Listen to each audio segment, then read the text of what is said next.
할렐루야. 할렐루야. 좁은 경기도 땅 안에서도 제가 오는 동안에 의정부에서 송축까지는 아주 폭우가 쏟아져 가지고 앞이 안 보일 정도로 비가 많이 왔는데, 또 이쪽에 오니까 또 이렇게 맑은 날씨가 주어졌네요. 목사님 말씀에 오늘 또 여기도 아마 비가 한바탕 내렸었다 그런 얘기를 하더군요. 자주 뵈서 참 좋은데 참 죄송하고 좀 미안한 그런 생각도 듭니다. 좋은 목사님들 또 신실한 분들이 참 많은데 저 시골에 늙은 목사를 자꾸 불러서 아직 뭐 이 교회에서는 여러분하고 아직도 마스크를 쓴 분들도 계시고 또 이렇게 교제를 못하다 보니까 아직 뭐 누가 누군지 제가 전혀 모르지만 또 이렇게 주 안에서 또 다시 만날 수 있다는 게 너무 고맙고 감사합니다. 저는 지난달 7월 첫 주, 둘째 주, 첫째 주, 둘째 주 두 주간을 한국 선교사 자녀 콤캐드라고 하는 한국 선교사 자녀 교육 개발원이라고 하는 거기 제가 이제 몸을 담고 그 일을 한 지가 이제 25년이 제가 됐어요. 1999년부터 해가지고 지금까지 1년에 한 번씩 매년 7월 첫 주, 둘째 주 두 주간을 그 일을 위해서 이렇게 헌신하는데, 저와 또 제 가정 또 저희 교회가 그 일을 이렇게 그동안 같이 해왔습니다. 그래서 금년에도 코로나 때문에 그간 축소를 해가지고 대학생들만 상대로 하다가 4년 만에 이번에 처음 유초등부 아이들, 중고등부 아이들, 그리고 대학생 청년들 해서 한 42개국에서 한 210여 명의 MK들이 와가지고 수련회를 했습니다. 가평에서 한 주간 대학생 청년들 이 교사하고 스텝 훈련을 가평에서 한 주간 하고, 그 다음 주에는 이제 그 훈련 받은 교사들이 서산하고 대전으로 이렇게 나뉘어져 가지고 대전에서는 유초등부를, 그 다음에 서산에서는 중고등부를 이렇게 해서 수련회를 잘 마쳤어요. 제가 뭐 한 일은 예전에는 뭐 강사도 하고 뭐 이것저것 많이 했는데 이제는 아이들 간식을 제가 담당하는 파트를 맡아가지고 냉커피 전담입니다. 제가 냉커피 전담하고 와플을 만들어서 구워주고, 그 다음에 캔 음료를 그러니까 무한 제공을 하고 있었어요. 그래서 두 주간 동안 하여간 엄청나게 마셔대고 먹어대고 이렇게 해가지고 잘 마치고, 지난 이제 금요일 날 대전에서 밤에 이렇게 애들 간식 다 주고 올라오는데 포천까지 4시간 걸리더라고요. 4시간 이렇게 걸려서 오는데 중간에 뭐 비도 오고 뭐 별일 다 있었습니다만, 오고 나서 그리고 그 다음 날 뉴스를 보니까 하여간 뭐 오송 지하차도 사건도 나고 하여간 곳곳에 그냥 그 수해 사고가 엄청 많이 났어요. 참 감사한 것은 기간 중에 그래도 두 주간 하는 동안에 비는 조금 오긴 했어도 아무 데서도 사고 없이 두 주간을 잘 마치고 토요일 날 아이들을 부모님들에게 잘 인계해주고 모든 걸 다 마치게 됐습니다. 금년 우리 MK 수련의 특징이라고 하면은 그동안은 이제 그 교사들을 우리가 전국에 있는 교회에서 청년들, 학생들을 이렇게 뽑아가지고 교사 훈련을 시켜서 MK들을 가르쳤는데, 이번에는 교사가 전부 MK 출신들이에요. 한 25년 하다 보니까 이제 커가지고 MK들이 그중에 청년들, 대학생들 이런 이들이 훈련을 받고 MK들이 MK를 이렇게 가르치고 섬기도록 그렇게 돼가지고 참 많이 발전했다라는 이제 그런 생각을 해보면서 앞으로도 선교사 자녀들은 선교사 자녀들이 책임을 지게 해야 되겠다, 그런 생각을 하게 됐습니다. 우리 교회가 해야 될 일이 참 많이 있겠지만 우리 배동교회도 선교에 열중하는 그런 교회를 제가 알고 있는데, 이 선교는 진짜 이 교회가, 그리고 기업들이, 가정들이, 그리고 우리 개인이 가장 힘써야 될 일이라고 하는 것을 잊어서는 안 될 겁니다. 왜냐하면 예수님께서 이 땅에서 33년 사역을 하시고 마지막 승천하시면서 마지막 부탁하신 말씀이 뭐예요? 맨 마지막 부탁하신 말씀이 땅끝까지 이르러 내 증인이 되라. 이 선교에 대한 부탁을 주님이 말씀하셨잖아요. 그래서 주님이 이 땅에 계시는 동안에 마지막 부탁하신 것이기 때문에 그거는 마치 예수님의 유언과도 같은 말씀이거든요. 그래서 모든 교회가 이 말씀에 대해서 순종을 하고, 교회나 또는 가정, 그 다음에 개인이나 기업 모두가 이 복음 전하는 일에 가장 힘써야 된다라고 하는 그런 생각을 다시 한번 해봅니다. 왜냐하면 선교는 주님의 명령이고, 선교는 주님이 가장 기뻐하시는 일이고, 그리고 교회가 이 땅에 존재하는 목적 그 자체가 복음을 전하기 위해서 교회가 있는 거 아니겠어요? 그래서 이 복음을 전하는 일에 그동안 애쓰고 수고했겠습니다마는 더욱더 힘써 복음을 전하는 일에 여러분이 함께 했으면 하는 생각을 가져봅니다. 여러분이 아시는 것처럼 우리나라는 세계에서 선교사를 가장 많이 파송한 나라 중에 한 나라입니다.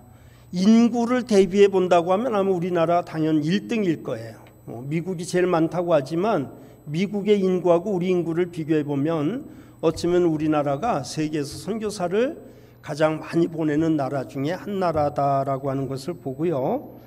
그리고 어떤 이들은 말하기를 선교사를 보내는 그 비율과 국가 경제가 성장하는 비율이 같이 간다 그래요.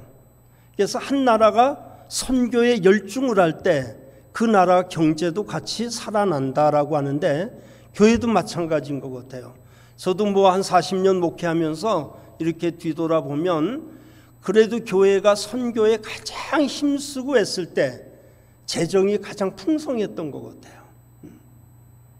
그래서 한때는 저희 노예 교회가 전에 우리 노예 안에 한 90교회가 됐는데, 제가 처음 시골에 가서 목회하면서 이 구역 헌금 있죠? 구역 헌금을 목적을 두고 구역 헌금을 하도록 했어요. 그는 선교사들 자녀들을 위한 장학금으로 하자 이래가지고 했는데, 한때 우리 노예에서 큰 교회 한 두세 교회를 빼놓고는 저희가 구역 헌금이 제일 많이 나온 적도 있어요. 근데 가만히 보면은 그때 저희들이 선교사 자녀들한테 매달 도서비를 몇십만 원씩 아이들에게 많이 줬었거든요. 몇백만 원씩 한 달에 지출을 한 적이 있었는데, 그때가 교회 재정도 가장 많이 올라갔더라고요. 그래서 어쨌든 하나님께서는 개인이나 교회, 그리고 가정이나 기업이 선교에 열중할 때 하나님께서는 반드시 그들에게 복을 주신다고 하는 거 여러분 꼭 기억해 주시면 고맙겠습니다. 지금도 미국이 선교를 제일 많이 하잖아요. 역시 미국은 아직까지도 세계적인 경제권을 쥐고 온 세계에 미국이 없으면 굶어 죽을 나라가 얼마나 많겠습니까? 그만큼 퍼주는 나라가 된 것을 우리가 잘 알고 있죠. 자, 오늘 본문 말씀에는 예수님의 사랑을 받는 제자 요한이 그가 사랑하는 가이오라고 하는 성도에게 보낸 서신이었어요. 먼저 가이오는 어떤 사람이었느냐라고 말할 때, 첫째 이 가이오는 사도들에게 사랑받고 인정받는 성도였다라고 하는 겁니다. 자, 1절입니다. 요한 3서 1장 1절에 보니까 장로인 나는 사랑하는 가이오 곧 내가 참으로 사랑하는 자에게 편지하노라 이렇게 말합니다. 요한이 가이오라고 하는 사람한테 편지를 보내면서 여기 1절 2절에서 사랑하는이라고 하는 말을 무려 3번씩이나 하고 있어요. 사랑한다 이런 말을 하고 있는 겁니다. 여기 장로는 그 요한을 가리키는 말이죠. 그 당시에 이제 목회자를 장로라고도 이렇게 표현을 했습니다. 그래서 장로 또는 사도된 나 바울 이런 표현도 하고 있어요. 그래서 여기서 말하는 장로는 하는 말은 이 편지를 쓰고 있는 사도 요한을 가리키는 말이죠. 근데 그 사도 요한이 가이오를 향해서 사랑한다 이런 그 표현을 하고 있는 것을 보게 됩니다. 저는 우리 배동교회 온 성도들이 이 교회 목사님에게 사랑을 많이 받는 성도가 되기를 주의 이름으로 축원합니다. 우리 목사님뿐만 아니라 노예 안의 모든 목사님들에게도 사랑받는 성도가 됐으면 좋겠습니다. 왜냐하면 가이오는 장로 요한, 그러니까 요한, 사도 요한뿐만 아니라 요한이 알고 있는 그 주변의 모든 이제 복음을 전하는 사도들에게 동일하게 사랑을 받는 사람이었거든요. 그래서 우리 배동교회 온 성도들이 그런 귀한 사랑받는 사람이 됐으면 좋겠다라는 생각을 가져봅니다. 여기 가이오라고 하는 말의 뜻은 기뻐하는 자, 뭐 그런 뜻이 있다고 그래요. 그 이름처럼 그는 기뻐하는 삶을 살았을 것입니다. 그것은 왜냐? 사랑을 받기 때문이죠. 여러분, 사람이 살면서 누구의 사랑을 받고 있다, 그것처럼 좋은 일이 어디 있겠어요? 그렇죠? 저도 이제 외손자를 지금 늦게 하나 봤습니다. 손주는 벌써 이제 중학교 다니고 그러지만 딸이 늦게 시집을 가가지고 40 넘어서 시집을 가가지고 딸이 이제 그 외손자를 하나 놔줬는데, 주변에서 이제 늦게 애가 하나 나다 보니까 얼마나 사랑해주는 사람들이 많은지 몰라요. 우리 큰딸은 시집도 안 갔는데 지 동생이 낳은 그 아들을 마치 자기 아들인 것처럼 매일 가서 2시간씩 애를 봐줘요. 그러면서 제부한테 엊그제는 그런 얘기를 해요. 제부, 이제 우리 손자 이름이 온유인데 이 온유의 소유권이 자기한테 3분의 1이 있대. 그러면서 자기 동생하고 제부하고 자기하고 3분의 1씩 소유권이 있다, 뭐 이런 소리를 해가면서까지 얼마나 애를 이뻐하는지 몰라요. 여러분, 사람이 태어나서 사랑을 받는다는 것은 얼마나 귀한 일입니까? 뭐 사람 태어나면 다 사랑받지 않느냐? 안 그렇죠. 요즘 우리 뉴스 보잖아요. 애 낳아가지고 죽이는 엄마가 있어요. 애를 낳아가지고 그냥 학대하고, 애를 그냥 낳아가지고 그걸 키우질 못하고 죽이는 사람이 어디 한둘입니까? 그렇게 없어진 애들이 1000명이 넘어요. 그런데 한 아이가 태어나서 사랑을 받는다. 또 그 아이가 자라면서 계속 사랑을 받는다. 또 여러분이 신앙생활을 하면서 계속 누구에겐가 사랑을 받고 인정을 받는다는 거, 그게 얼마나 귀한 일이겠습니까?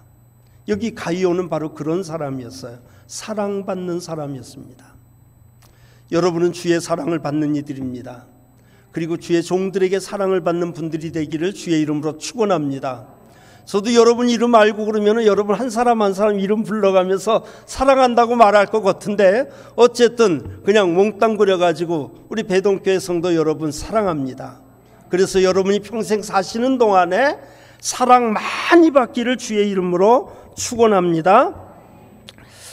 제가 옛날 어려서 이제 운천이라는 데서 신앙생활을 할 때 이제 뭐 서울에 뭐 가거나 혹은 뭐 군대 가거나 또는 뭐 이제 서울에서 직장 생활할 때 시골에 내려갔다가 뭐 가거나 올라올 때, 이럴 때는 꼭 먼저 목사님한테 들렀어요. 항상 먼저 목사님한테 가서 목사님 저 왔습니다. 또 목사님 저 올라갑니다. 군대 갈 때도 갔다 올 때도 휴가 가서 갔다가 올 때도 그러고 항상 목사님한테 먼저 인사를 하는 게 그게 생활이었습니다. 왜냐하면 우리 어머니가 권사였는데 꼭 그렇게 시키는 거예요. 먼저 목사님한테 갔다 와라.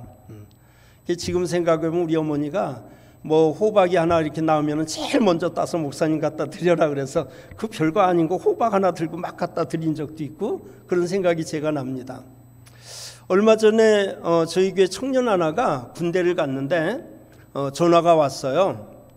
전화기는 목사님, 저 지금 여주 어디에 제가 지금 군대 왔습니다. 이렇게 이제 이야기를 하면서 목사님 저 군대 생활 잘하도록 기도해 주세요. 제가 전화기를 붙들고 이제 기도를 한참 해줬죠.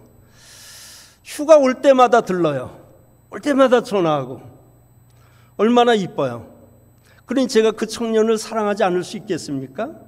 늘 기도하면 그 청년을 위해서 기도하게 되고 사랑하는 마음을 갖잖아요. 저뿐 아니죠. 주변의 모든 사람들이 그를 위해서 기도하고 사랑하는 그런 모습을 보고 있습니다. 사랑하는 여러분, 우리 주님의 사랑을 많이 받기를 다시 한번 주의 이름으로 축원합니다.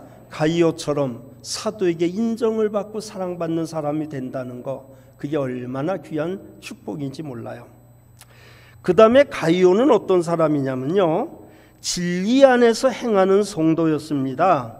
자, 3절 말씀, 형제들이 와서 내게 있는 진리를 증언하되 내가 진리 안에서 행한다니 내가 심히 기뻐하노라. 내가 내 자녀들이 진리 안에서 행한담을 듣는 것보다 더 기쁜 일이 없도다 그랬습니다. 사도 요한의 지금 고백입니다. 그가 말하기를, 야, 네가 진리 가운데 있다고 하니 내가 참 좋다. 나는 내가 진리 안에서 행한다는 말을 듣는 것보다 더 기쁜 일이 없다. 이런 목회하는 목사에게 기쁜 일이 얼마나 많겠어요. 교인이 잘 됐다 그러면 장사 잘한다 그러면 기쁘고, 출세했다 그러면 또 진급했다 그러면 기뻐하고, 저 이번에 합격했어요 그럼 기뻐하고, 그렇죠? 목사가 기뻐할 일이 많잖아요. 그런데 여기 가이오를 향해서 요한이 말한 것처럼 진리 안에서 행한다는 것을 듣는 것보다 더 기쁨이 없다. 맞습니다. 목사에게 기쁨은요, 성도가 믿음을 가지고 산다고 하는 그 소리를 들을 때, 아무개 집사가 요즘 아주 열심히 해요, 요즘 아주 그냥 신앙생활 잘해요, 이런 소리 듣는 것보다 더 기쁜 일이 어디 있겠습니까? 저는 이제 은퇴하고 이제 교인들하고 약속을 했어요. 나는 은퇴한 다음에 우리 교회 안 나간다. 제 딸들이 나가고 제 동생들이 나가는 교회인데, 저는 은퇴하고 작년 12월에 은퇴하고 아직 교회를 안 가봤어요. 지난번에 시찰 모임이 있어가지고 한번 갔지만 우리 교인들이 예배 드리는 데는 제가 아직 한 번도 안 갔습니다. 배동교회가 우리 교회 같아요. 4번씩이나 왔으니까. 그런데 우리 딸들이 다니고 내 동생들이 다니니까 소식을 듣잖아요. 내가 있을 때 안 나오던 청년이 지금 나온다 그러고, 그때 그냥 수요 예배도 안 나오던 아무개 집사가 요즘 수요 예배 잘 나온다 그러고, 그런 소리 들으면은 저나 아내가 앉아가지고 그냥 너무 좋은 거예요. 목사에게 기쁨은 그겁니다. 성도들이 신앙생활 잘한다는 소리 들으면 그게 최고 기뻐요. 이런 목사님에게 기쁨을 드리고 싶나요? 무슨 봉투를 갖다 드리는 것도 기쁨이 될 수 있고, 선물 갖다 주는 거 물론 기쁨이 될 수 있고, 여러 가지 방법이 있겠습니다만, 여러분이 믿음 생활 잘하는 것, 신앙생활 잘하는 것, 그것보다도 더 큰 기쁨을 드릴 수가 없어요. 그래서 우리 배동교회 성도들은 진리 안에 행하는 그런 귀한 삶이 있기를 바랍니다. 여러분, 진리는 말씀과 예수 그리스도를 나타내는 말이죠. 주의 말씀은 진리입니다. 예수님도 친히 말씀하시기를 나는 길이요 진리요 생명이니 그랬습니다. 그리고 요한복음 1장 14절에 보면 말씀이 육신이 되어 우리 가운데 거하심에 우리가 그의 영광을 보니 아버지 독생자의 영광이요 은혜와 진리가 충만하더라 그랬습니다. 그래서 진리 가운데 거한다라고 하는 말은 예수님 안에서, 그분의 말씀 안에서 거하는 삶을 의미하는 겁니다. 여러분, 주의 말씀 안에서 거하시길 바랍니다. 그리고 언제나 그분과 동행하세요. 그러면 여러분의 삶이 얼마나 복되고 귀한 삶이 될 수 있는지 모릅니다. 그래서 이 가이오는 진리 안에서 행하는 사람 그랬는데, 우리 배동교원 성도들도 진리 안에서 행하는 귀한 성도들이 되기를 주의 이름으로 축원합니다. 진리를 꼭 붙잡지 않으면은 온갖 온갖 이단들이 와가지고 우리를 유혹해요. 내가 진리 가운데 서 있으면은요, 그 어떤 이단이 왔다가도 나를 건들질 못해. 근데 진리 가운데 서 있지 않고 흔들흔들하면 뭐 여호와 증인 무슨 뭐 신천지 뭐 하나님의 교회 별 이단들이 와가지고 우리를 막 흔들어 대는 거예요. 그래서 우리가 진리 가운데 서야 되는 겁니다. 우리 배동교회 온 성도들은 진리 가운데 언제나 서 있기를 주의 이름으로 축원합니다. 그 다음에 가이오는 어떤 사람이냐면요, 나그네에게 사랑을 베푸는 성도였어요. 성경은 나그네를 잘 대접하라고 말하죠. 히브리 13장 1절 2절에 보면 형제 사랑하기를 계속하고 손님 대접하기를 잊지 말라. 이로써 부지 중에 천사들을 대접한 이들이 있었느니라, 이렇게 말합니다. 자, 부지 중에 나그네를 대접하다가 천사를 대접한 사람, 아브라함이죠. 아브라함의 이야기입니다. 창세기 18장에 보면 어느 날 아브라함이 이렇게 서 있는데 나그네가 이렇게 지나가는 거예요. 셋이. 아마 요즘 우리나라처럼 더운 날이었겠죠. 거기는 원래 더우니까. 그래가지고 아브라함이 밖을 내다보다가 나그네가 처음 보는 나그네가 지나가니까 뭐 웬만한 사람 같으면 그냥 누가 가나 보다 그러고서 상관 안 할 수도 있잖아요. 그렇죠? 근데 아브라함은 막 그냥 맨발로 뛰쳐나가가지고 이 더운 날 어딜 가시냐고, 들어오시라고. 그래가지고 물을 길어서 그냥 막 발을 닦아주고, 그리고 자기 아내를 시키고 종들을 시켜가지고 요리를 만들게 하고 소를 잡아가지고 그냥 뭐 고기를 굽게 하고 이래가지고서 아주 진수성찬을 차려가지고 나그네를 대접하는 거예요. 자, 그런데 그렇게 대접을 하고 나서 어떤 일이 생겼습니까? 아브라함에게는요, 재산도 많고 종도 많고 뭐 없는 게 없는 큰 부자였는데 그에게 문제가 있었다면 자식이 없다는 게 문제였어요. 그렇죠? 그런데 여러분, 아브라함이 그렇게 지나가는 나그네를 대접을 했는데 알고 보니까 그들이 천사였던 겁니다. 천사를 그만 대접을 한 겁니다. 그리고 그 일을 통해서 어떤 일이 생겼나요? 아브라함의 가족의 가장 큰 기도 제목, 하나님 아들 주세요, 이 문제가 해결이 된 겁니다. 나중에 그 부인 사라를 불러가지고 그 천사들이 말합니다. 내년 이맘때 내가 아들을 안을 것이다, 이렇게 말하죠. 뭐 사라는 건 사실 못 믿었어요. 자기 나이가 90이고 자기 남편도 호백발 노인네인데 무슨 아들을 하냐고 속으로다가 콧방귀를 꼈습니다. 웃었어요. 왜 웃느냐? 아니, 저 안 웃었습니다. 너 웃었다. 그러니까 그냥 뭐 더 이상 할 말이 없죠. 그렇게 천사를 통해서 대접을 하고 나서 그 가정에 그런 큰 복을 받게 된 것을 우리가 압니다. 성경에 보면 수넴 여인이라고 나오죠. 수넴 여인은 지나가는 엘리사 선지자를 잘 극진히 대접하기 위해서 남편하고 의논해가지고 거기에 방을 하나 꾸며서 침대도 놓고 책상도 놓고 뭐 촛대도 이렇게 켜놓고 지나가는 엘리사에게 지나가실 때마다 여기서 쉬었다가 주무시고 가세요. 그리고 그에게 필요한 음식을 제공하고 그런 일을 했습니다. 여러분, 지나가는 참 그 나그네와 같은 그 당시 사사였던 바로 이 엘리사 선지자를 극진히 대접한 그 가정에 어떤 일이 생겼나요? 그 가정에도 아들이 없었는데 하나님이 아들을 주셨죠. 그리고 그 아들이 어느 날 죽었는데 그 죽은 아들을 살리는 기적이 일어났죠. 그리고 그 땅에 이제 흉년이 오게 되니까 엘리사가 이 땅에 지금 흉년이 들 테니까 당신은 그 옆에 나라에 가서 블레셋에 가서 한 7년 있다가 오너라 그래가지고 보냈어요. 그 바람에 많은 사람들이 굶어 죽을 건데 그 수넴 여인의 가정은 그 이웃 나라 블레셋에 가서 살고 있었습니다.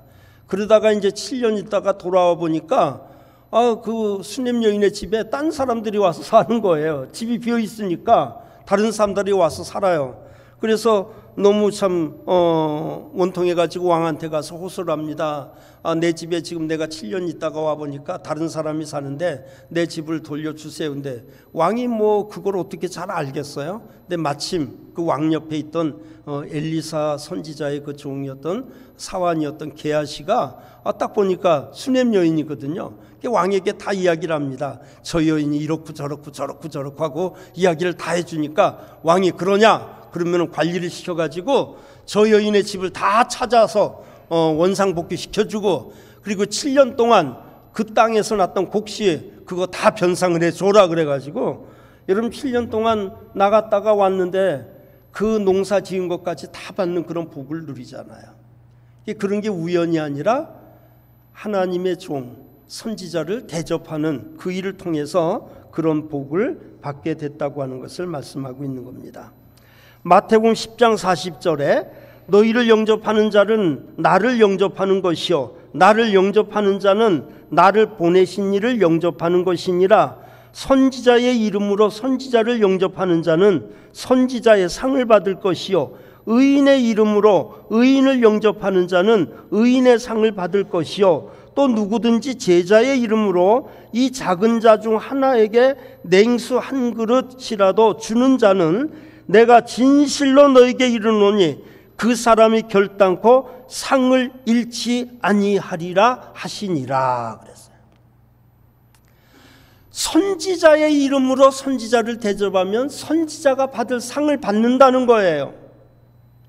냉수 한 그릇 주는 것조차도 우리 주님은 다 기억을 하신다는 거예요. 박 목사가 기억하면 잊어버릴 수도 있어요. 누가 기억을 해요? 우리 주님이 기억하신다는 거예요. 여러분이 무심코 그냥 누구에게 베푼 그런 사랑들, 그런 베푼 헌신들, 이런 것들 여러분 다 잊어버릴 수 있어요. 저도 뭐 많은 선교사님들하고 MK들에게 뭐 이것저것 나눠주고 많은데 그걸 다 어떻게 기억합니까? 근데 어떨 때 만나면 목사님이 몇 년 전에 우리에게 뭘 어떻게 해줘, 내가 잊어버렸던 거를 그분이 다 기억하고 얘기를 해요. 그런데 그분만 기억할까요? 여러분이 하늘나라에 가면 여러분이 까마득하게 잊어버렸던 것들을 주님께서는 일일이 다 적어 놓으셨어. 네가 그때 누구를 얼마를 도와줬지, 너 어떻게 했지, 그게 다 내가 네게 갚을 빚이란다. 그렇게 이야기를 하면서 그분이 우리에게 갚아주시는데 아마 상상도 못할 이자를 쳐가지고 반드시 그분이 갚아주실 것입니다. 여기 가룟은 당시에 순회 전도를 하던 낯선 나그네들을 주님의 이름으로 영접하고 극진히 대접을 했어요. 요한 3서 1장 5절 6절에 보니까요, 사랑하는 자여 내가 무엇이든지 형제 곧 나그네 된 자들에게 행하는 것은 신실한 일이니 그들이 교회 앞에서 너의 사랑을 증언하였느니라. 내가 하나님께 합당하게 그들을 전송하면 좋으리로다 그랬습니다. 여기서 말하는 나그네는 그 당시 복음을 전하는 순회 전도자들을 가리키는 겁니다. 요즘 말로 말하면 선교사님들을 가리키는 표현이죠.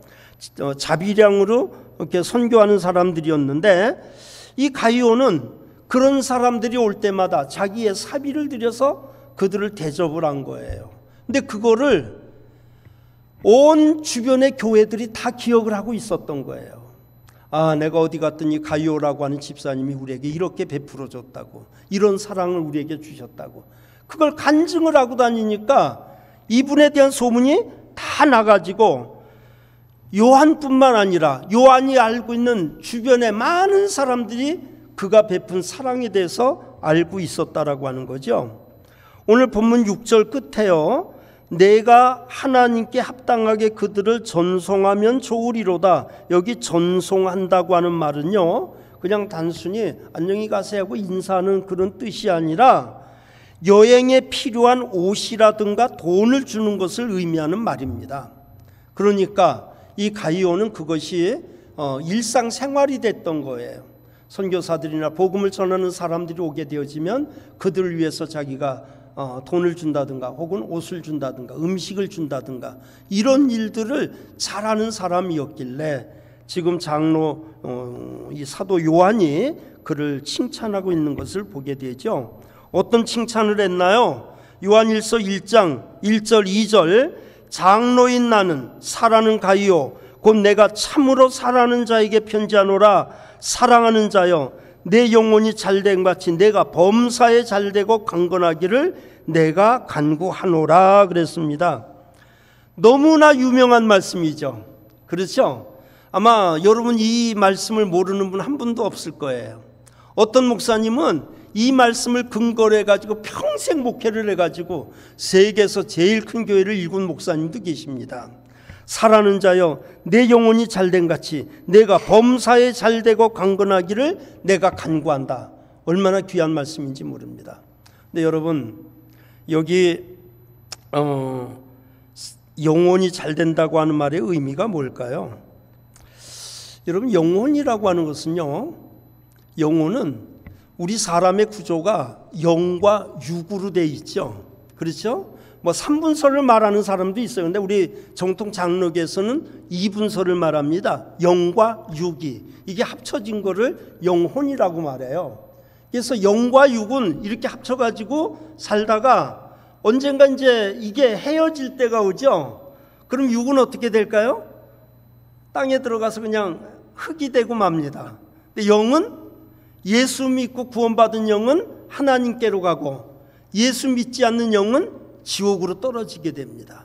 그래서 영혼 그러면은 영과 육이 같이 있는 상태를 말합니다. 그런데 여러분 영과 육은 이게 같이 있는데 저도 지금 영과 육이 같이 있는 지가 70몇 년 됐어요. 근데 영과 육이 이게 친하질 않아요. 성경은 말합니다. 영과 육은 생각이 다르다 그래요. 영은 육하고 날마다 싸웁니다. 여러분 이 저녁 시간에 지금 이 시간에 예배 드리는 여러분들은 사실 따지고 보면 영과 육의 싸움에서 승리한 분들이 이 시간 와서 앉아 계신 겁니다. 우리가 신앙생활 한다는 게 뭐냐? 날마다 영과 육이 부딪혀서 싸우는데 육은 육신의 생각은 사망이라고 그랬죠. 육은 날마다 좀 평안했으면 좋겠다. 그냥 뭐 거짓말하자. 육의 생각은 날마다 죄 지을 생각만 합니다. 좀 더 평안하자, 좀 더 잘 먹자, 좀 더 그냥 쉬자. 이게 맨날 육이 주장하는 겁니다. 영은요, 하나님께 영광을 돌리자, 예배를 잘 드리자, 뭐 참 선한 일을 하자, 거짓말하지 말자. 그러니까 날마다 영과 육이 부딪혀 싸우는 거예요. 그런데 보세요. 사람이 살면서 영이 힘이 세가지고 육을 지배하게 되어지면 육신을 끌고 영이 영적인 삶을 살게 되어지는 겁니다. 월급을 탔어요. 육신의 생각은 이달에 그냥 뭐 이것도 쓰고 저것도 쓰고 막 쓸 일을 그냥 먼저 막 이렇게 놓으니까 11절 드릴 수 없다고 결론을 내요. 영은요, 무슨 소리야? 먼저 11절을 막 떼고 그 다음에 나머지 가지고 이렇게 살아야지 이렇게 말합니다. 그래서 헌금 하나 하는 것도 영육 간의 싸움을 통해서 이긴 자가 하는 거예요. 주일 지키는 건 마찬가지입니다. 거짓말하자. 육은 그렇게 말하면 영은 안 돼 이렇게 말합니다. 선한 일을 하자 그런데 육은 안 돼 이렇게 말합니다. 그래서 영육 간의 싸움이 날마다 있는데 문제는 우리 육이 강하냐 영이 강하냐에 따라서 삶의 패턴이 달라지는 겁니다. 저는 여러분이 날마다 영적으로 강건해서 육을 지배하고 육신의 소욕을 이기고 영적으로 승리하는 여러분 되기를 주의 이름으로 축원합니다. 영혼이 잘 된다는 말의 뜻이 그거예요. 영이 육신을 지배하고 영의 뜻대로 하나님의 말씀 안에서 육을 마음대로 끌고 가는 겁니다. 새벽에 딱 눈을 떴어요. 육신은 뭐라? 좀 더 자. 육신은 더 자자고 그래요. 근데 영은 뭐예요? 무슨 말씀? 새벽 기도 나가야지. 육신을 그냥 안 일어나겠다는 걸 막 깨워가지고 끌고 나가는 게 그게 영혼이 잘 되는 거예요. 사랑하는 여러분, 가이오에게 바울 사도 이 요한이 축복한 것이 바로 그거였습니다. 사랑하는 자여, 내 영혼이 잘된 같이 내가 범사에 잘되고 강건하기를 내가 구한다. 오늘 배동교회 성도님들을 향해서도 여전히 우리 주님이 요구하는 것, 또 여러분의 목사님이 여러분에게 원하는 것, 또 또 오늘 강사론 박 목사가 여러분에게 원하는 것도 똑같습니다. 여러분의 영혼이 잘되고 강건하여 날마다 하나님 뜻 가운데서 범사에 형통하는 삶을 누리기를 다시 한번 주의 이름으로 축원합니다. 그래서 하나님의 말씀 안에서 날마다 살길 바랍니다. 바울 자신도요, 날마다 자기 자신과 싸워서 자신을 굴복시킨다라고 이야기를 했어요. 고린도전서 9장 27절에 보니까 내가 내 몸을 쳐 복종하게 하면 내가 남에게 전파한 후에 도리어 자신이 버림을 당할까 두려워한다. 날마다 자기 자신을 친대요. 근데 여기 친다는 말의 그 원어는 뭐냐면 격투기 선수들이 상대방을 막 두들겨 패는 거, 그걸 의미하는 말입니다. 그러니까 바울도 바울 사도는 믿음이 좋으니까 그냥 가만히 있어도 저절로 영적인 승리의 삶을 살았느냐? 아니라는 거예요. 날마다 자기 자신도 죄와 싸워가지고 이겼다는 겁니다. 여러분, 오늘 주일날 와서 예배드린 여러분 모습은 다 천사 같아요. 이 모습이 월요일 날도 화요일 날도 집에서도 직장에서도 동일하기를 주의 이름으로 축원합니다. 오늘 한국교회 문제를 어떤 분이 이야기를 합니다. 교회 안에는 다 빛과 소금이 오는데 세상에는 빛과 소금이 없다는 거예요. 그러니 어떡해요? 여러분, 주님께서 너희는 교회의 소금이다, 너희는 교회의 빛이다 이렇게 말씀 안 했어요. 어디에 소금이에요? 너희는 세상의 소금이라는 거예요. 너희는 세상의 빛이라는 거예요. 오늘 왜 교회가 세상 사람들에게 조롱받고 욕먹느냐? 그냥 오늘 성도들이 교회 안에서는 다 천사 같아. 다 빛이고 다 소금인데 회사만 가도 아니야, 집에만 가도 아니야. 자꾸 변하는 거예요. 그래서 그래요.